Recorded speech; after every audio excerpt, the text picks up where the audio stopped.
Greetings everybody, I'm your host, Red Hunya. Thank you for joining me here for another Jurassic Park Kenner review. I was looking into my video feeds and I know it's been some time since I've reviewed Jurassic Park toys and Kenner figures and stuff in particular. I've gotten a lot of messages and comments about people telling me I need to review the human figures, and I'm well aware I have to review the human figures. I had the Dino Trackers here in my possession and the Jurassic Park Series 1 humans. I think I'm only missing one figure from the Series 2 line that I still have to get before I can even make that video, but I have the Series 1 Jurassic Park humans I can review and the Dino Trackers here. I did mean to get this video out a long time ago, but yeah, it just didn't happen. So it's gonna happen now. These blokes are the Dino Trackers, ladies and gentlemen. You have Jaws Jackson, Harpoon Harrison, and Sergeant T-Rex Turner. So I don't even know which one to begin with here. These are the Dino Trackers. They're from the Jurassic Park Series 2 line, the infamous Series 2 line from 1994. They're all new figures here for the Series 2 line. And if you watch my other review of the Evil Raiders, the Pirates of Jurassic Park, I guess, these guys were supposed to be the Dino Trackers. They were park employees, if you will. That's why I always looked at them as park employees. I mean, T-Rex Turner here, he always made me think of Robert Muldoon's like second in command, or like Robert Muldoon's buddy. I don't know. Use your imagination. But either way, these guys are really cool park employees. I'm not sure which one to begin with, so why don't we just start with Jaws Jackson here. So this is Jaws Jackson. Let's just begin with his little hatchling first, get this out of the way. You get a nice little repaint here of the Dilophosaurus that came with the Series 1 Dennis Nedry. It's a very cool repaint. I mean, a little bit wacky with the orange colors and the pinkish. It looks kind of pink, but it's like a reddish pink here on his underside. The hatchling here is still as awesome as ever. These old Kenner hatchlings that came with these action figures were so awesome. Highly sought after too. If you go like buy some of these hatchlings online, they're pretty expensive just for the hatchlings sometimes by themselves. But either way, you get a repaint of this guy. Very cool. Jaws Jackson himself looks very much like a Jurassic Park employee. I mean, I always thought out of all the Dino Tracker figures, he looks the most like a park employee from the movie, I guess, in action figure form. It's up for debate though. I mean, everyone has different opinions. But he comes with this sweet, cool little flashlight that always made me think of the flashlights that Ellie and Robert Muldoon were using when they were looking for Dr. Grant and the kids and Malcolm after the T-Rex attack on the main road. I think they were Maxibeam flashlights.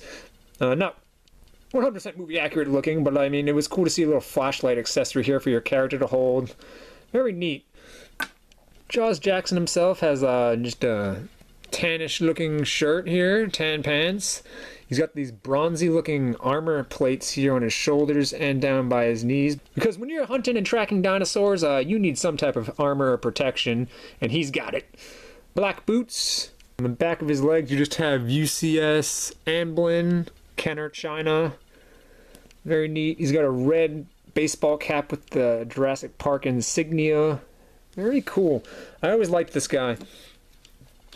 His weapon, or dino tracking piece, is this. I always consider this like a bear trap claw or something, you know what I mean? It's like a bear trap. You set it down for whatever dinosaur you're hunting, that dinosaur comes walking along, steps on it, and oh my goodness, the humanity.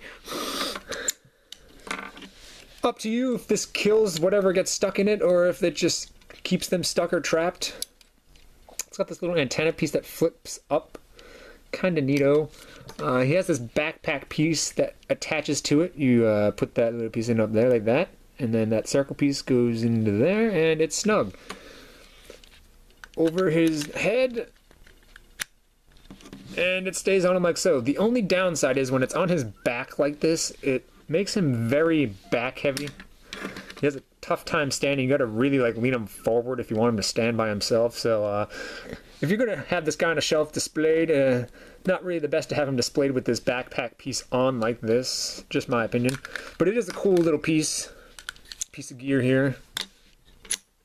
Jaws Jackson can also hold this piece in this fashion. I always felt like this way was a little bit goofy, but this was the premise of this. You could have him run up like, I'm gonna get you, T-Rex. Oh yeah, really? Oh god. Yeah. A little bit goofy, him running around with this. He's still top heavy this way too. Regardless if you use it this way or you use it as like a bear trap piece on the ground. Both ways are still cool. I prefer this way, like, I'm going to set a trap here on the ground, like something out of the Lost World. Ooh, let's go over here and hide. And then the T-Rex comes, boop, boop, boop, boop. Ah, my foot, my god! So you get some cool pieces of dino tracking gear and accessories here that we have not seen before. And you get a repainted hatchling, which is always welcomed. In my book, anyway, always welcomed. He would be repainted only once for the Lost World Utah Raptor Dino Tracker set. And he had different colors. He was all green and stuff and different. Sadly, this was the last time we actually got a different repaint of this hatchling. So the last time we saw this one. And that's Jaws Jackson.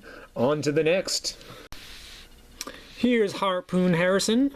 I believe out of all the Dino Trackers, this guy got repainted the most for the Lost World Young T-Rex Dino Tracker exclusive set. He even got released for the Jurassic Park 3 Dino Tracker set. Very strange because it's weird he got repainted for that line because the human figures were sized down for Jurassic Park 3, but his figure wasn't, so it was kind of weird that they repainted this figure instead of doing a whole new figure for the Jurassic Park 3 line. And I'm getting off topic, but either way, he comes with a little repaint of the Brachiosaurus that came with Tim Murphy. I believe this is the last time this Brachiosaurus got repainted. Before with Tim Murphy, it was a darkish gray, bluish color. Now it's like a light green, a very light green with some yellowy underside a little bit. Just as awesome as ever. These old hatchling figures are great. So awesome that we got another repaint of this guy. Harpoon Harrison himself. He's got this vest with the Jurassic Park insignia. Some stuff going on. Green pants. And some boots. And just like Jaws Jackson, he's got the red baseball cap with the Jurassic Park T-Rex insignia circled there. Because all park employees had this hat.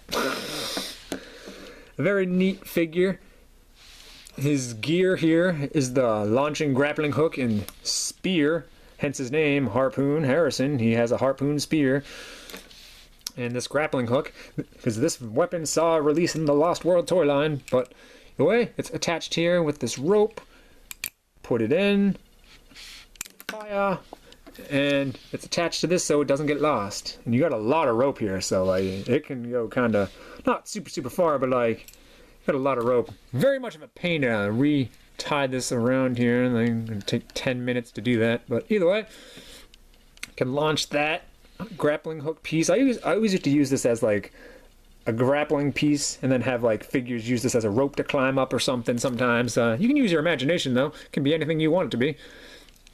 The spear here loads in the very same way. Shoot the spear. Ooh, got a pretty good amount of power behind it too. Harpoon Harrison can hold this by putting this hand over that.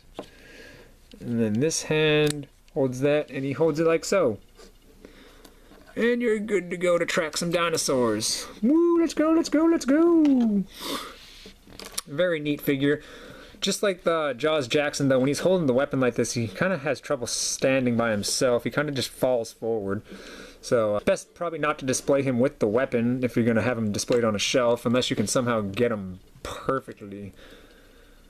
I don't know. He always wants to topple forward. A little bit of a downside, but not super much. And yeah, that's Harpoon Harrison. Let's go to the last Dino Tracker. I luckily have a T-Rex Turner here still in the package, sealed. $24.95. I think I got this on eBay, so I'm not even sure where that sticker is from. It could have been from a flea market and someone just sold it on eBay and I got it. But either way, yeah, here's the package. Very neato, very neato. Here's just a quick little view of the back of T-Rex Turner's package here. You have the Dino Trackers in the corner. Ooh, 3 awesome figures we've reviewed here on my channel. Some unreleased vehicles that should have been released, available summer 1994. Baloney. Kenner, proof of purchase. Sergeant T-Rex Turner. all the other classics from Series 2 that everyone loves. Rex Turner, you even have how to use this thing. Attach the backpack to the figure using the straps and pegs. Trank arrows stored in the backpack. Figure can hold the bow in his left hand as shown. Insert trank arrow through the hole in the bow and place backstring into groove of the arrow. Hold the bow in one hand, pull the arrow back, and release to fire. Unfortunately, it doesn't work that great. Here's the trading card that comes with T-Rex Turner. Ellie with the sick Triceratops, and he comes with the Triceratops hatchling. I am happy I at least have one of these guys here in the package. I wish it was Jaws Jackson, but... And here we go, the final Dino Tracker from the Series 2 line to combat the evil raiders who have Sergeant T-Rex Turner. This guy, as I already stated in this video, always made me think of like Robert Muldoon's best buddy, or Game Warden, whoever you want him to be. He's definitely a cool looking park employee. The hatchling that comes with him, you get a repaint of the little baby Triceratops that came with the Series 1 Ellie. It's just green and brown and got a blue underbelly now. With all the other Dino Trackers here, the hatchlings that came with them, this is the final time they would be repainted ever, to my knowledge anyway. So, kind of sad, but this figure's just as awesome as ever before. But yeah, here's T-Rex Turner. He's got a mean look on his face, just like Jaws Jackson. He's got this armor on his body. Got a knife on his leg.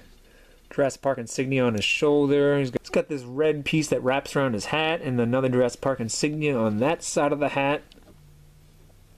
This head sculpt almost makes me think of Roland Tembo. I can't think off the top of my head if this is the same head sculpt as Roland Tembo from The Lost World, so I'm not going to say it is, but it very well might be. The sideburns kind of make me think that.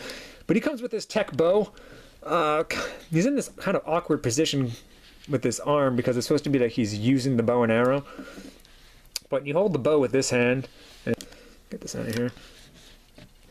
But yeah, he's in a little bit of an awkward position. He's supposed to be firing his bow and arrow. Comes with a backpack similar to Robert Muldoon from Series 1 that holds Robert Muldoon's rocket launchers, but in this case it holds his bow and arrow pieces, which can whoop, come out. Very cool. I like this backpack. Very nice. Very nice. So you get T-Rex Turner here to hold this bow. I found two different ways, but the official way he's supposed to hold it is with this notch right here. Stick his fans in like that. I always felt like this way kind of made it look like it was aiming down a little bit more, but maybe you just need to raise his arm up. Yeah. Yeah, it doesn't really stay the great. Like, this is how he's officially supposed to hold it, like that, but I feel like it always pops out of his hand. Another way I found they can hold it, it's not a better way to hold it, but you can also have him kind of hold it down here, like so, with that little notch. So this little notch and this notch, but this notch up here is where he's officially supposed to hold this, like so. Take this little notch here and you put it through this hole, and you need to get it right there into the plastic, and oh boy, anytime you go to like pull this back, it always like pops it out of his hand. That's why I feel like this weapon wasn't really the greatest. Like, oh yeah, this is going to be bad. I'm just going to shoot it myself with my I'm just going to shoot this myself. I'm going to hold it and we're going to shoot. You pull it back. Not really the greatest. I always thought this was a neat idea for a weapon to have a bow and arrow with a figure, but it doesn't really work the greatest. Like, it's okay. No, see, like there, it doesn't work. I mean, the bow and arrow itself definitely works like a bow and arrow. It bends back like a bow and arrow would. It works, but it's only sometimes, and like I said, it's a little difficult to get it to actually function when he's holding it, so I'd say that's a little bit of a downside. Like, even when he's not holding it and I'm just trying to do it here, like, that's about the best you're gonna get it. Here are the two arrows that he comes with. Two different pieces. Yeah, these are the two arrow pieces that come with him that sits in his backpack, and you can remove the backpack if you want off of him if you don't like it, but I always kind of like the backpack on him.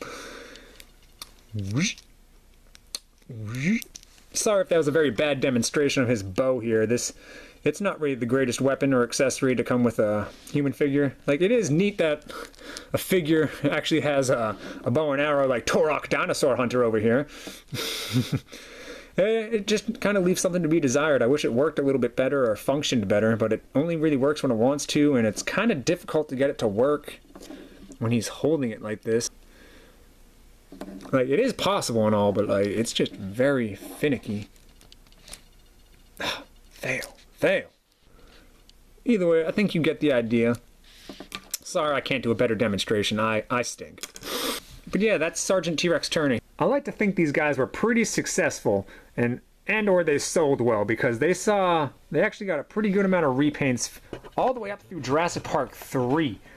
So they either in my book were popular or they sold well, because they repainted these guys a handful of times. And there you have it, ladies and gentlemen, the Jurassic Park Series 2 Dino Trackers from Kenner, 1994. What a time to be alive. I miss those days so much. Well, I hope you enjoyed. Give the video a thumbs up if you liked this. Leave a comment down below and tell me what you think of all three of these guys. Who was your favorite? If I had to pick, I'd say Jaws Jackson is my favorite, and the only reason I'm saying that is because I really like his bear trap piece here. It was very awesome, and I liked his accessories that came with him, and out of these three, he looks the most, to me anyway, like a Jurassic Park employee. Not that these two don't, but he just makes me think of a park employee, just with like the pants he's got and the shirt and the colors. What was the guy's name? Jerry Harding from the first Jurassic Park movie, the guy at the 6 Triceratops. He makes me think of that guy almost in a way. Either way, give the video a thumbs up. I hope you guys enjoyed this. I know it took a long time for me to get this one out. So, to the fans that wanted me to review human figures and you guys have been patiently waiting for 4 years, I apologize. I do have the Series 1 human figures from the Kenner line that I will be reviewing when I get the opportunity and the chance, so stay tuned for that if you're excited. Either way, thanks for tuning in, guys. Appreciate the support. Have a good one and stay safe during these unprecedented times with this pandemic. Ooh, depressing.